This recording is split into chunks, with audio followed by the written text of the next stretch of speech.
welcome back. Are you considering full-time travel? If so, you are in the right place. Today, I'm going to talk about the steps that you need to take to get ready to travel full-time. My name is Kyria, and over the last 25 years, I've traveled to almost 60 countries. And recently, I quit my job and I'm now traveling the world full-time. I often get asked by a lot of people what it took to get ready to travel full-time. So today I'll be going over each of the steps I took and giving you some tips that you can use to make this process easier.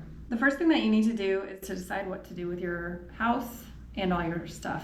For me, I considered Airbnb because I was living in the San Francisco Bay Area, and that was something that would have maybe been easy enough to do. I also considered renting my house out long term, but for both of these options, I knew that I was still going to have to kind of be available and on call, and I kind of just wanted to cut ties totally. So I ended up deciding to sell my house. Of course, this means that I have to get rid of everything, whereas one of the reasons I considered Airbnb was that I could leave some of the furniture in the house and I wouldn't have to do such a huge job of getting rid of everything all at once. The last reason I decided to sell my home was that this would give me some money to put into investments that I could use to fund my travel while I was away. Unfortunately, this did mean getting rid of everything because I wasn't really interested in putting things in storage and paying, and I felt that was kind of just a way of delaying the inevitable. Also, if and when I decide to live in the US again, I can always buy things back. I have a feeling that a lot of those things are going to be obsolete, like my television, for instance. I'm sure they're going to have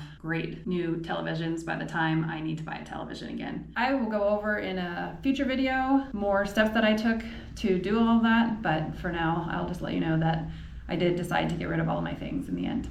The second thing that I did was to get health insurance. Since I was no longer going to be working, and that is how I got my health insurance before, I would have to get insurance for myself. There are some nomad health insurances that you can get, and there's also things such as Obamacare. But for me, because I actually had worked a few of the months out of the year, I wouldn't really be able to get a good subsidy from Obamacare. And also, I was going to be traveling internationally a lot, so I was going to have a secondary thing anyway. And lastly, for my first 9 months after I quit my job, I was going to be kind of cycling back and forth between the US and Canada. Literally, I bicycled. And so one of the caveats for some of the nomad insurance is that you can't be in the US for more than 30 days per 1 year. And I was going to be in the US for more than 30 days. And so I had to come up with a different solution. I ended up going with the Cigna Global Silver Plan. I can talk about that a little more in a future video and why I chose what I chose and also how I feel about it now that it's been approximately a year since I chose it, but I will do that in a future video. The third thing that you have to think about is your cell phone. Luckily for me, I have Google Fi, and I've had Google Fi for probably about 10 years now. The good thing about Google Fi is whether you're in the US or international, the cost is per gigabyte of data no matter what. So you pay a base rate and then you pay per gigabyte of data. I rarely ever use more than 1 gigabyte of data because I'm not a big streamer. Plus, I'm often in Wi-Fi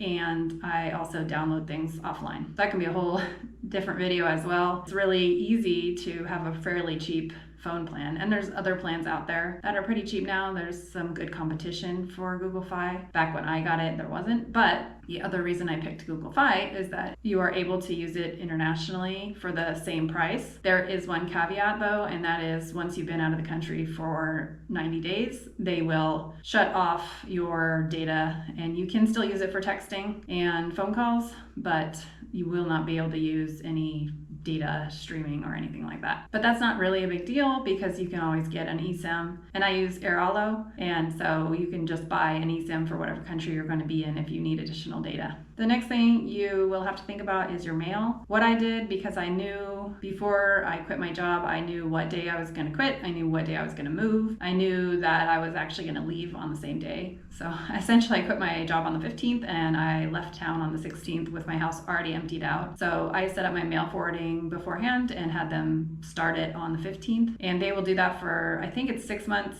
and then after that they won't forward it anymore. Luckily, most of my mail is not paper anyway, and so it's not really that big of a deal, and so I just switched my address back to a P.O. box I have in my local town, and my mom actually takes care of it. But it's very little mail, and so it requires very little work. However, if you don't have a mother as nice as I do, you can also get a mail service, and basically for, I don't know, maybe something like $7 to $10 a month, they will basically do the same thing that my mom does, which is look at the mail, and they actually will do more than my mom does. They will send you a photograph or a PDF of everything you get, and you can decide whether you want to shred it or forward it or open it or whatever you want them to do with it. A couple of options are America's Mailbox and Anytime Mailbox, and I know a lot of RV people use some different RV related ones, but I haven't tried any of them, so I can't give you any information about that. As a side note though, some of those mailboxes are in states that don't have state tax, so if you become a resident of that state, you may not have to pay state tax, but you need to look into the information about that yourself as well, because I haven't tried it myself.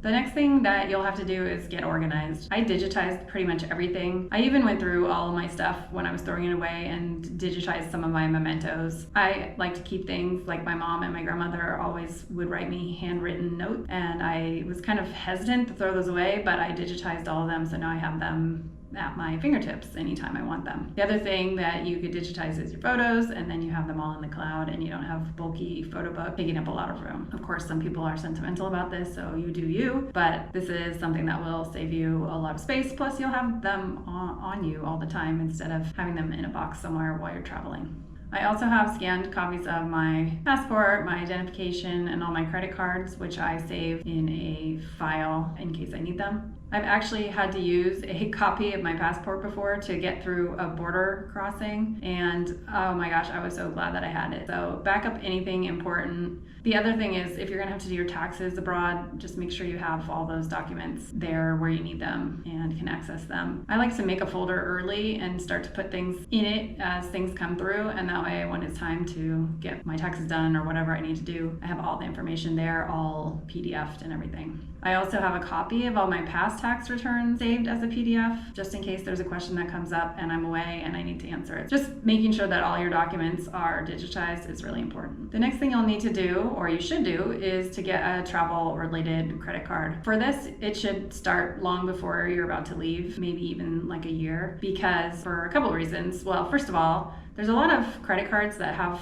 points that you get while you're in the US. So for instance, Amex Gold, which I do have, but it isn't gonna be quite as helpful internationally because they have 4 times points on US grocery stores, which is a big deal. They also have 4 times points on international restaurants, which is good, but the US grocery stores, I mean, everybody spends money on groceries. So a card like that, if you get it before you leave, you can build up some travel credits so that when it's time to go, you'll be able to use your points to do all your travel. The other thing is that each of them has a bonus, and to get the bonus, you have to spend a certain amount in a certain amount of months. For instance, the Amex Gold currently is $6,000 in 6 months. So if you sign up for that a year before you leave, then you have 6 months to put $6,000 on it. By the time you hit that $6,000, whenever that is, then you can open a different credit card. So possibly if you can spend enough for each card in 3 months, let's just say you could open 4 cards and get 4 separate bonuses before you even leave and have enough points to travel all over the place. I like the Amex Gold, I like the Chase Sapphire Reserve, I like the IHG MasterCard, and I also like the Capital One Venture. So any of those would be a good choice. The Chase cards do have a rule that you can't open more than 5 cards